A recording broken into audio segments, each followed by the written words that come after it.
Never interrupt an enemy while they're destroying themselves. Napoleon Bonaparte. Let that sink in for a second, because sometimes the most lethal response isn't a roar. It's the calm stare that says, "I've already won." See, here's the thing.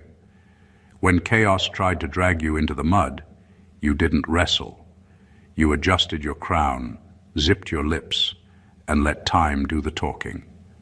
That wasn't you being passive. That was you deploying what modern military tacticians call a zero-response strategy. It's not silence, it's controlled psychological precision. It's the kind of calm that drives saboteurs clinically insane because they can't tell if you're unaware, unbothered, or just 5 steps ahead. Here's a fact most people don't know. During high-level military operations, sometimes the greatest counterattack isn't firepower, it's restraint. Commanders intentionally don't respond to bait because silence forces the enemy to expose their own coordinates. You, whether you realized it or not, operated on that same wavelength. You turned emotional warfare into tactical chess, and your lack of reaction became the battlefield's deadliest confusion. And honestly, the look on their faces when they realized their sabotage didn't work, priceless. It's that same expression a cat makes when it jumps at a laser dot and realizes it's chasing light, pointless, exhausting, and embarrassing. You see, your calm wasn't compliance, it was command. You weren't ignoring the attack, you were observing its origin, its intent, and its lifespan. You became the strategist while they were still acting like soldiers. They threw tantrums, you wrote history. They brought noise, you brought order. Tonight, we're diving deep into that moment, when your composure became counterattack, and your peace became a playbook for psychological supremacy, because your calm wasn't a reaction, it was a revolution. Number 1, your calm wasn't weakness. It was psychological warfare, executed in silence. You didn't stay calm because you were trying to be the bigger person. You stayed calm because you understood the real game being played, psychological warfare disguised as emotional chaos. They weren't attacking you to destroy your reputation. They were attacking you to control your reaction.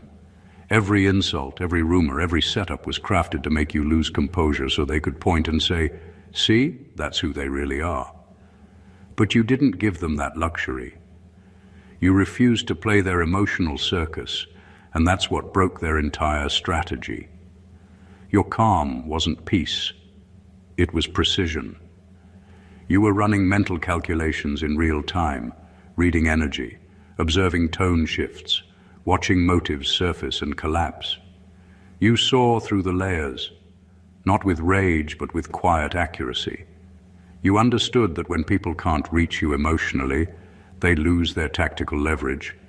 So instead of meeting fire with fire, you let them burn in their own smoke. It's not that you didn't feel the sting, it's that you learned to master response as an art form. They called it detachment, but it was actually surveillance. You studied how manipulation worked.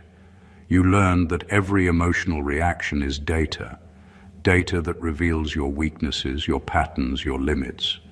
Once you stopped giving that data away, they had no map to navigate you. You became unreadable. And for people who thrive on control, that's terrifying. You didn't have to fight them. They started fighting their own doubts. You realized the loudest revenge isn't retaliation, it's composure. You watched them create drama, hoping to pull you in, and your stillness exposed how desperate they truly were. They needed chaos to feel powerful. You needed discipline to stay divine. In a world that worships reaction, your restraint became rebellion. You shifted the balance of power without lifting a finger. That's what people miss. Calm isn't passive. It's a strategic silence that studies before it strikes. You didn't lose your voice. You just stopped wasting it on noise. And while they mistook your calm for surrender, you were actually documenting everything. aligning everything, and preparing for the moment the truth would reveal itself without you saying a single word. That wasn't peace. That was precision in motion. Number 2, you turned emotional control into a weapon of counterintelligence. Your calm wasn't about keeping peace. It was about keeping control. You turned emotional discipline into a counterintelligence weapon, and most people will never understand how deep that move really was. When they tried to provoke you, they weren't just testing your patience. They were running psychological experiments to find your weak spots. They wanted to know which words made you flinch, which actions made you react, and which triggers could throw you off balance. But you didn't give them data. You didn't give them access. You gave them nothing. And that's what destroyed their confidence. They expected outrage, breakdowns, retaliation, something that would validate their illusion of power. Instead, your calm created a blackout. No emotional reaction, no verbal cue, no slip in control. You left them blind, operating without intel. That silence wasn't weakness. It was psychological deprivation. You made them feel what they tried to make you feel, powerless. They thought they were playing you, but you were already 3 moves ahead, watching them reveal their motives while they assumed you were oblivious. What you did was more than emotional control. It was tactical awareness. You knew that once someone can predict how you respond under pressure, they own a piece of your power. You refused to give them that ownership. You understood that reacting would give them authority over your narrative, but staying calm meant you kept authorship. That's the difference between someone who plays defense and someone who controls the entire field. The truth is, you were never trying to rise above them. You were studying the enemy, not to hate, but to understand. You saw how manipulation feeds on emotion and how silence starves it. You learned that your composure could make the most chaotic person expose themselves without you lifting a word.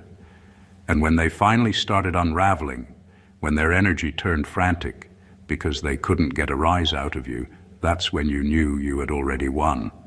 You didn't fight their tactics. You outlasted them. You didn't react. You recorded. And when the truth came to light, it wasn't because you defended yourself. It was because their own actions became the evidence. That's what happens when calm becomes strategy. The enemy becomes their own downfall. Number 3, you understood that every reaction is an encryption key. You understood something most people never grasp. Every reaction you give away is an encryption key to your inner system. The moment you show anger, shock, or sadness, you're revealing where your emotional code is stored. You're telling people exactly how to reach you, how to disarm you, how to manipulate you. But you broke that cycle. You stopped handing out the keys to your emotional vault, and that's when everything started to shift. You became unreadable, not because you were heartless, but because you finally realized that being understood by everyone is a form of exposure, not connection. You learned to guard your responses the way a strategist guards classified information. You stopped explaining yourself to people committed to misunderstanding you. You stopped defending yourself against projections. You stopped making your emotions public property.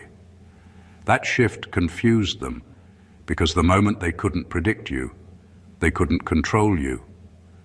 The mystery of your restraint became the most intimidating part of your presence. It forced people to confront their own insecurities because they couldn't use yours as a distraction anymore. You learned that being emotionally reactive doesn't make you real. It makes you readable, and being readable makes you vulnerable to manipulation.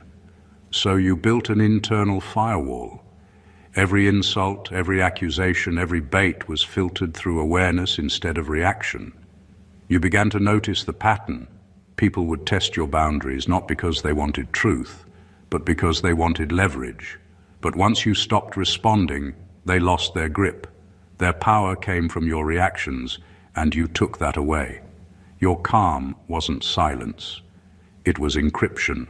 You encoded your emotions into privacy, not secrecy. You no longer gave anyone the satisfaction of knowing whether they hurt you or not. That's how you broke the feedback loop. You took away the reward for their chaos. And when there's no reward, the game collapses. What used to trigger you now teaches you. What used to shake you now reveals them. That's mastery. When your emotional language becomes so sophisticated that only peace can decode it. You didn't suppress your emotions. You secured them. You stopped leaking power through reaction, and that's how you became immune to manipulation. Number 4, you let their own paranoia do the damage for you. You didn't have to expose them. They did that to themselves. All you did was stay calm while they kept trying to provoke a reaction, and that silence turned into their biggest nightmare. When people who rely on manipulation can't read your emotions, they start to panic.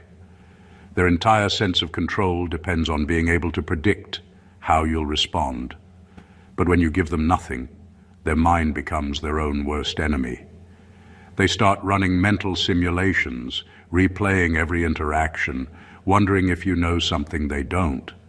That's when paranoia sets in, the slow mental unraveling that eats away at their confidence. You didn't fight back physically or verbally. You simply removed the feedback they needed to feel powerful. They started to lose their rhythm. Every unanswered attempt made them more anxious. Every moment you didn't respond became a reflection they couldn't stand to face. They began doubting their own charm, their own lies, their own alliances.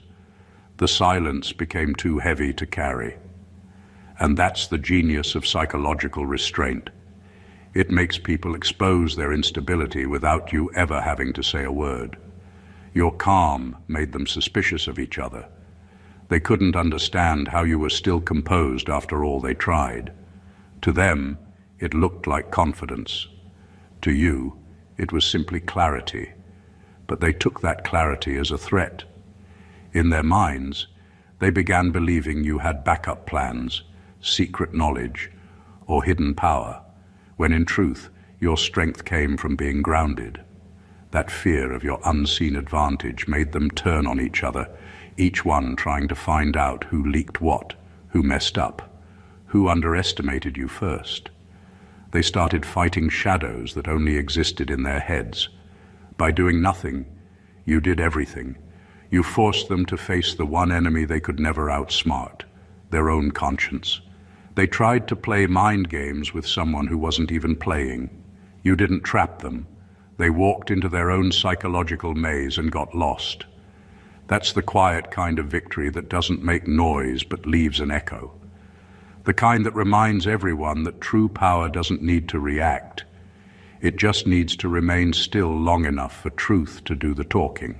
Number 5, you mastered the art of deliberate non-engagement. You understood that not every battle deserves your sword. Some only deserve your absence.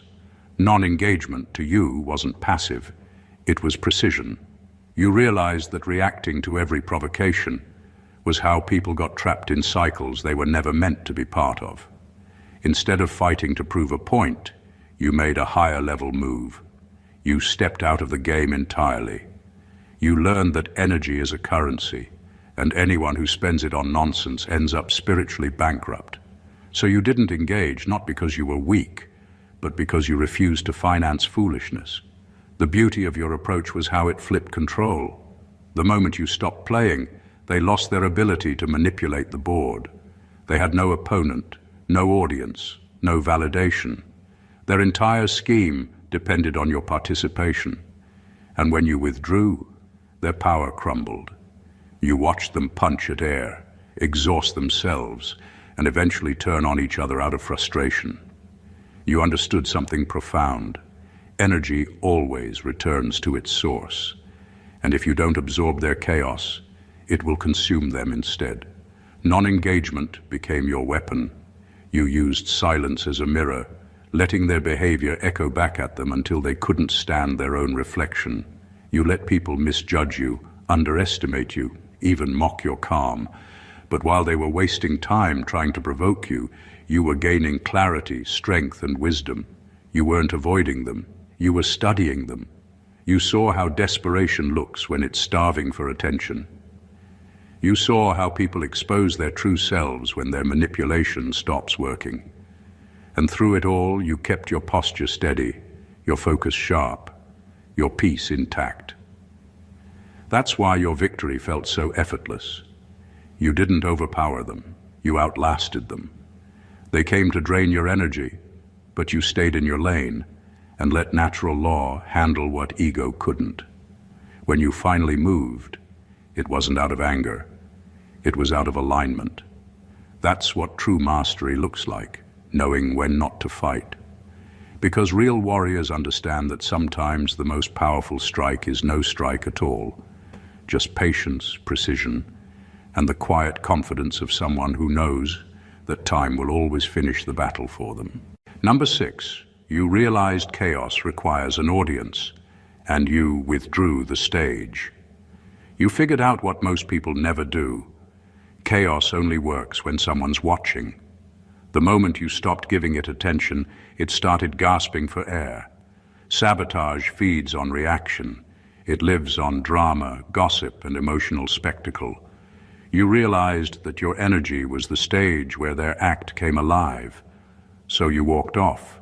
You stopped responding to the accusations, the bait, the manipulative sympathy, and the sudden concern. You let the noise echo into emptiness until it turned against itself. That was your quiet genius. You didn't fight the illusion. You starved it. People who create chaos aren't looking for truth. They're looking for validation. They want to be seen as powerful, as victims, as masterminds. They rely on your reaction to complete the illusion. But you took that away. You made their noise irrelevant. You didn't chase your name through the mud. You let the mud dry on its own. That's when the cracks started to show. Without your emotional participation, they had to face the reality that they were performing for themselves. And nothing drives an egotist mad faster than realizing the crowd has left the room. They became louder because silence exposes what noise tries to hide: insecurity. The moment they saw you unmoved, they panicked. Your calm forced them to up the drama, hoping to get a rise out of you. But all they got was their own echo, screaming back. You weren't playing hard to get. You were showing them what irrelevance feels like. You didn't need to defend yourself, because truth doesn't need a press conference. It just needs time, and you gave it that. Your withdrawal wasn't retreat, it was redirection. You didn't give them a stage, you gave them a mirror. And while they were busy trying to destroy your image, they ended up exposing their own. You made their performance collapse under its own weight. That's what happens when someone outgrows the need to explain. The moment you stopped feeding their chaos, it starved to death. That's not avoidance. That's strategic detachment. It's the kind of power that doesn't shout or demand attention. It simply removes itself and lets truth do the cleanup.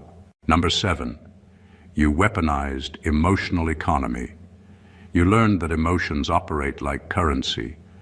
The more you spend recklessly, the more you lose control.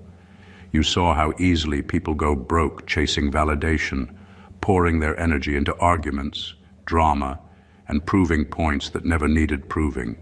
You refused to play that game. You stopped handing out emotional responses like free samples. You became intentional with your energy, spending it only where it brought growth, not chaos. That's when everything shifted. Your restraint became power. Your stillness became strategy. You learned how to hold your peace like an investment, not a reaction. In psychological warfare, the one who reacts first always pays the highest price. They wanted to drain you, to pull you into emotional overdraft, to keep you explaining, defending, and doubting yourself. But you learned how to budget your energy. You didn't let anger overdraft your peace. You didn't let gossip charge interest on your focus. You stayed rich in self-control while they went broke trying to get a rise out of you. That's when they started realizing they couldn't afford to keep up with your level of discipline. Your calm became too expensive for their chaos. You operated like an investor, not a spender. You gave your attention to purpose, not provocation. You invested your emotions in clarity, not conflict. You knew that real power isn't in showing emotion, it's in choosing where to place it. While they were emotionally impulsive, you were emotionally intelligent. You didn't need to prove how you felt. You just moved in alignment with what you knew. And the more you conserved your energy, the stronger your presence became. People could feel that your peace wasn't luck, it was earned interest. Eventually, those who tried to provoke you ended up drained. They ran out of emotional credit because their entire system depended on your reaction to fund it. Without your energy feeding their chaos, their power evaporated.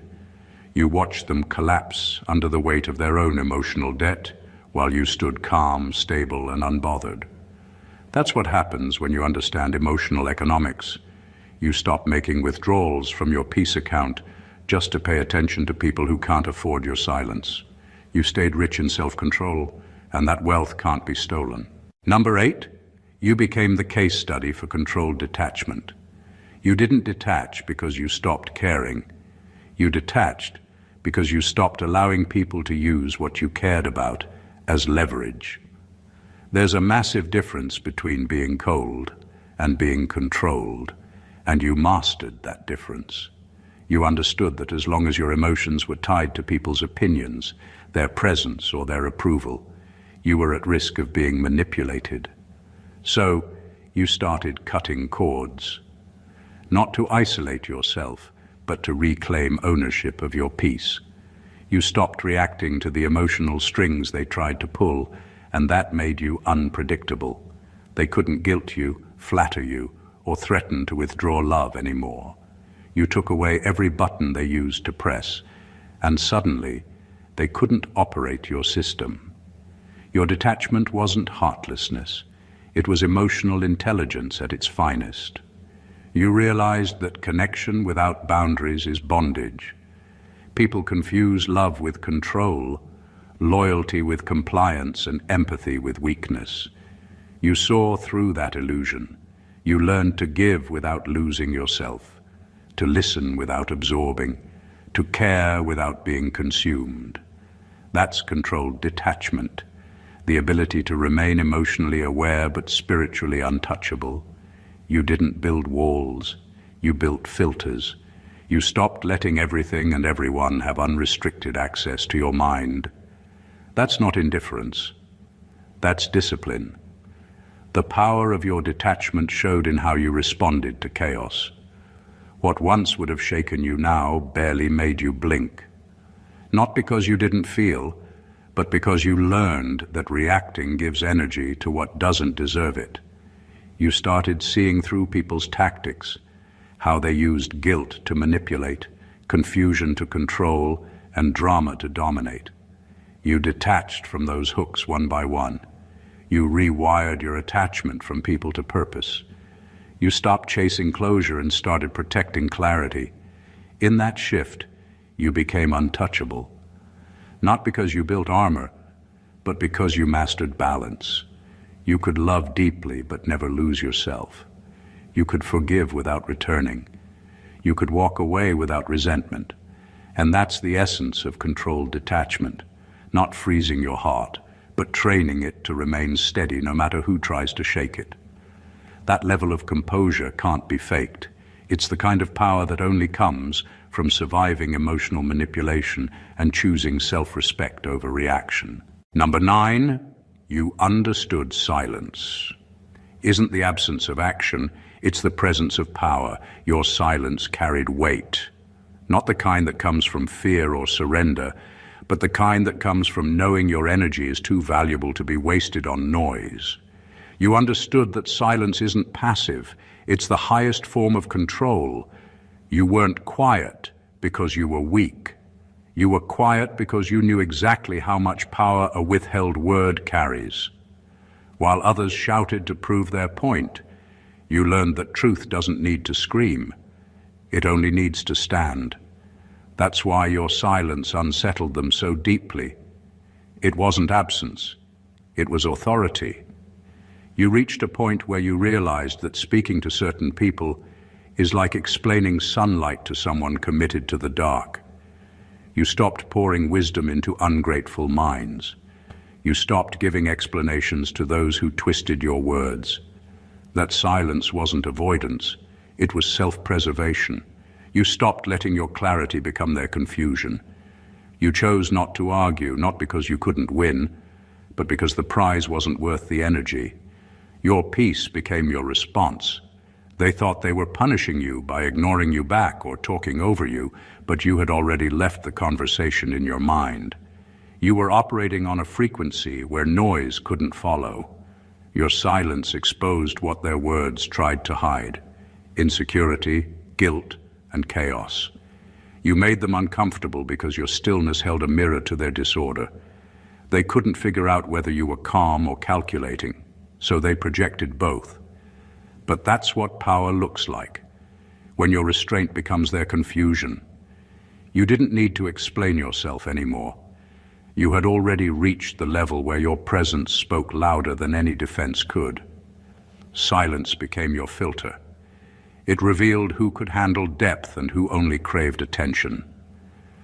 And when you finally did speak, your words carried impact because they were rare, refined, and rooted in truth.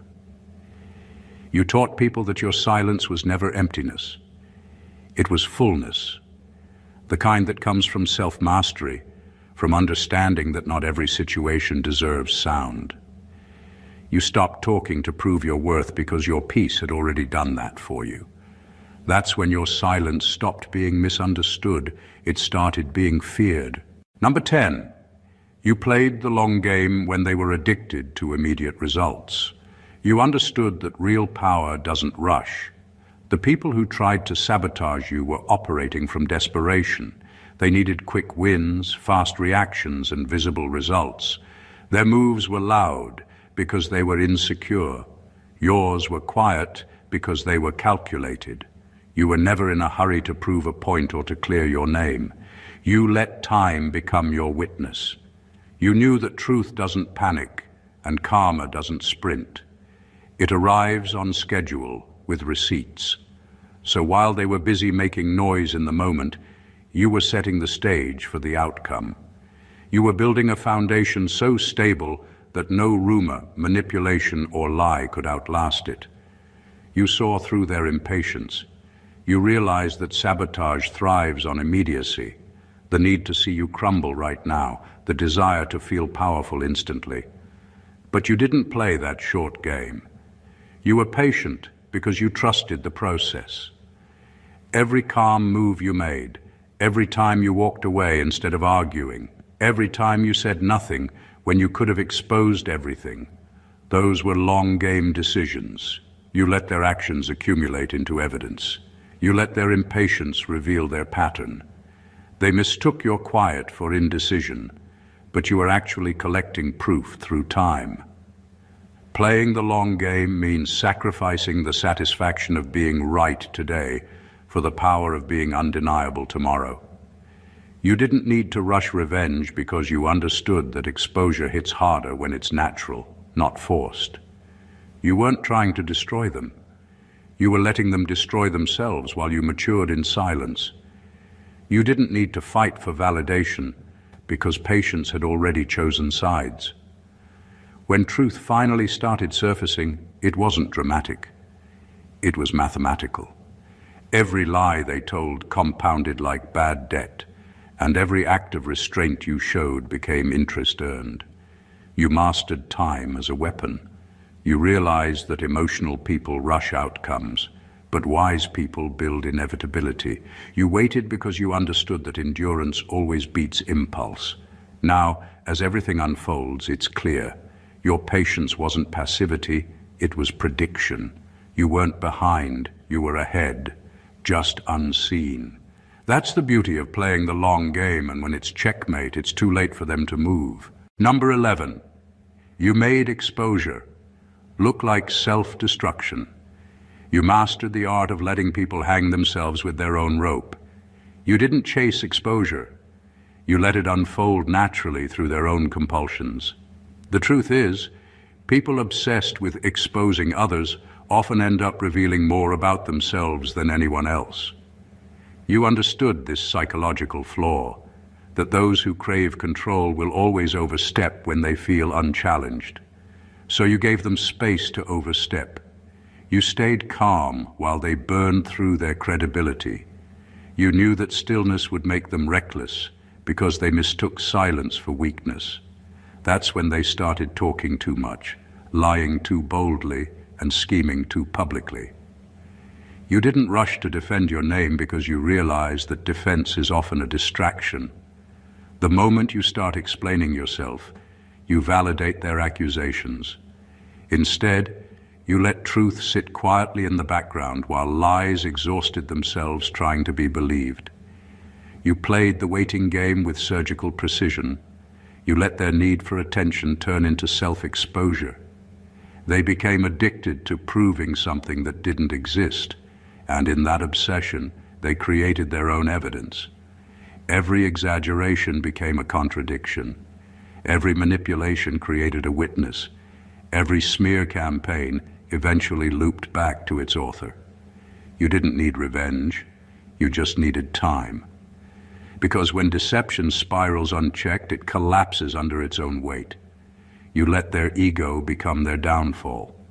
They were so desperate to win that they didn't realize you were letting them win themselves into ruin. Their every move became documentation of their own corruption. That's the brilliance of restraint. It doesn't stop the game, it reverses it. You didn't play their game of exposure. You turned exposure into a mirror. While they were busy trying to tear you down, they ended up revealing who they truly were: unstable, deceitful, and power-hungry. And now, everyone sees it. You didn't have to lift a finger. You just understood the geometry of cause and effect. That every manipulator eventually exposes themselves when there's no one left to fight but their own reflection. That's how you made exposure look like self-destruction. Number 12.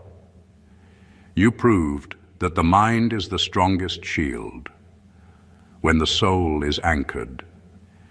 You proved that real strength isn't about appearing unbothered. It's about being truly unshakable inside. When they tried to destabilize you, they expected chaos, panic, or an emotional collapse. But instead you stood calm because your mind wasn't reacting from ego. It was responding from spirit.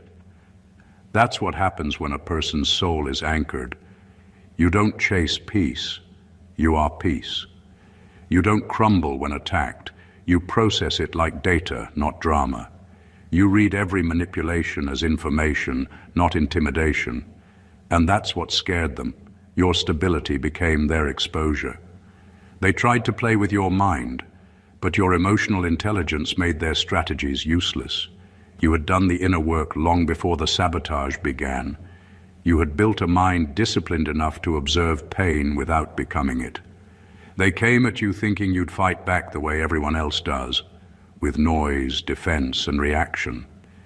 Instead, you gave them nothing but mental precision and emotional stillness. You turned the attack into an audit of their own instability.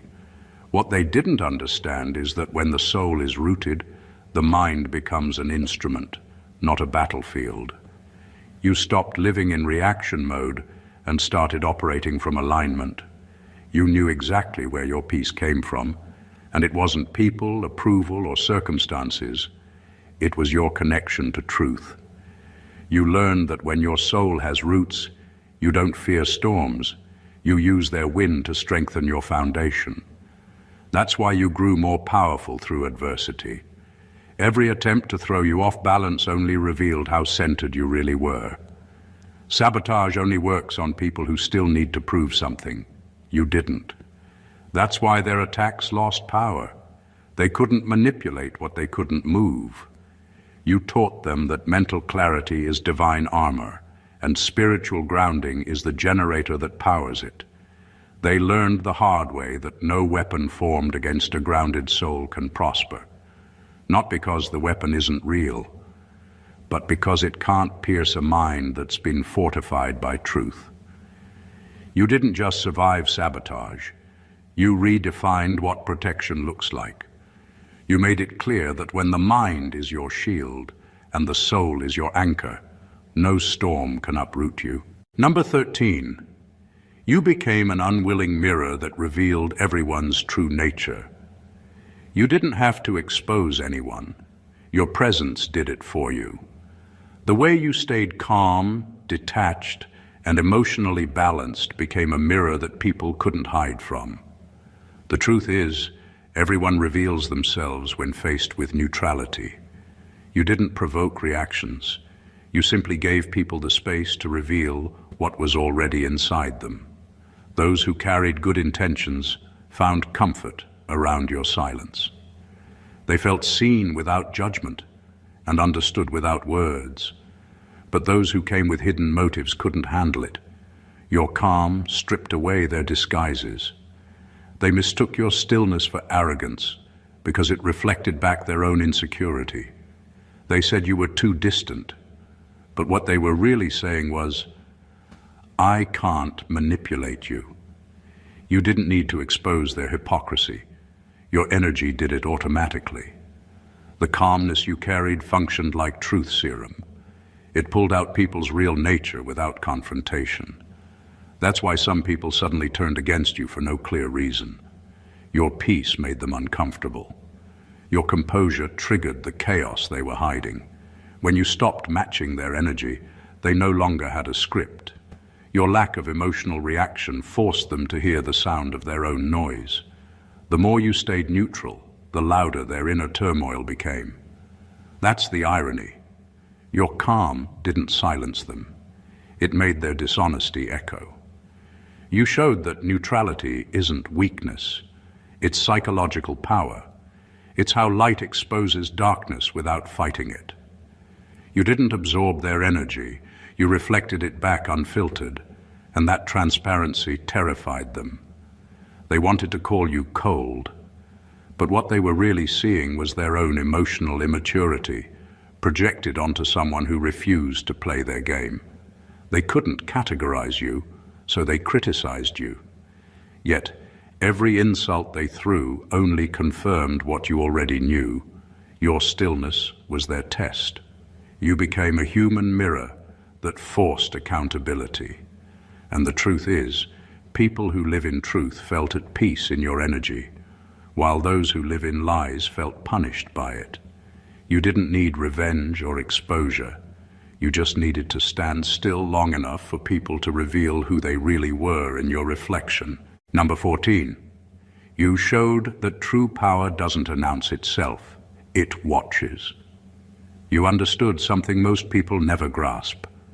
Power doesn't need to perform, it only needs to perceive. While others were busy proving, defending, and dramatizing, you sat still and observed. You turned chaos into a classroom.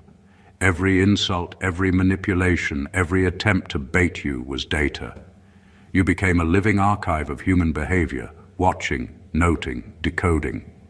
You realize that when you stop reacting, you start seeing. When you stop rushing to explain yourself, you begin to understand the architecture of deception. That's when the game shifted. You were no longer a participant in their drama. You were a silent analyst in their downfall. Your restraint wasn't passivity, it was reconnaissance. You watched how people moved when they thought you were silent, how their masks slipped when they assumed you were too calm to notice. You paid attention to inconsistencies, to body language, to patterns in tone and timing. While they believed they were orchestrating your downfall, they were unknowingly feeding you every detail you'd ever need to understand who they truly were. That's what made your calm dangerous. Not because it scared them, but because it recorded them. You became destiny's witness, collecting evidence not for revenge, but for revelation. When the truth finally surfaced, you didn't have to raise your voice or defend your name. The facts were already aligned in your favor. You had been gathering receipts long before exposure became necessary, not in screenshots or confrontations, but in discernment and self-control. That's why when karma arrived, it didn't come with warning. It came with precision. The universe had your notes, your patience, your silence, and your insight. It knew exactly how to turn every piece of your restraint into a case study of divine justice.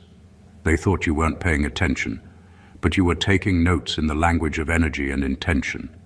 They thought your stillness meant ignorance, but it was intelligence in stealth mode. You didn't need to announce your power. You documented it through observation. And in the end, you proved that true power doesn't speak to be heard. It watches, learns, and then allows truth to reveal itself at the perfect time. What you've just witnessed is more than a story of survival or restraint. It's a blueprint of mastery in a world built on chaos and manipulation. Every moment of calm, every deliberate pause, every silence you held, and every choice to observe rather than react wasn't weakness. It was power, refined. You turned sabotage into insight, manipulation into revelation, and attacks into lessons. You became unreadable, unshakable, and untouchable, not by fighting harder, but by thinking smarter, feeling deeper, and aligning yourself with a level of clarity that few ever reach. Through patience, you proved that time is an ally, not an enemy. Through calculated detachment, you revealed that dependency is the true vulnerability. Through silence, you taught that restraint carries more weight than any argument ever could. You didn't just survive psychological warfare. You turned it into a mirror that exposed the core of those around you while fortifying your own internal foundation. Every attempt to provoke you became a demonstration of your precision. Every lie aimed at you became self-evidence of the deceiver, and every attack you endured became fuel for your inevitable rise. You became the living example that power isn't about noise, retaliation, or proving a point. True dominance lies in composure, clarity, and the ability to remain anchored while the world around you shakes itself apart. You showed that the mind, when disciplined, becomes the strongest shield. That restraint, when strategic, becomes the deadliest weapon. And that calm, when intentional, can dismantle even the most elaborate schemes without a single word of confrontation. Your mastery wasn't loud, it was invisible, unstoppable, and undeniable. Now it's your turn to internalize this. Let this serve as a reminder that chaos only has influence when you allow it, that the greatest victories are often silent, and that true power is built from alignment, patience, and the unshakable knowledge of your own worth. If this video resonated with you, hit that subscribe button to join a community that thrives on clarity and mastery. Don't forget to like this video if it opened your mind, comment below with your thoughts and experiences, and share it with someone who needs to understand the power of restraint and precision. Every action you take here isn't just engagement. It's a step toward your own mastery. Stay sharp, stay calm, and remember, your silence is your strategy, your clarity is your weapon, and your rise is inevitable. God bless you.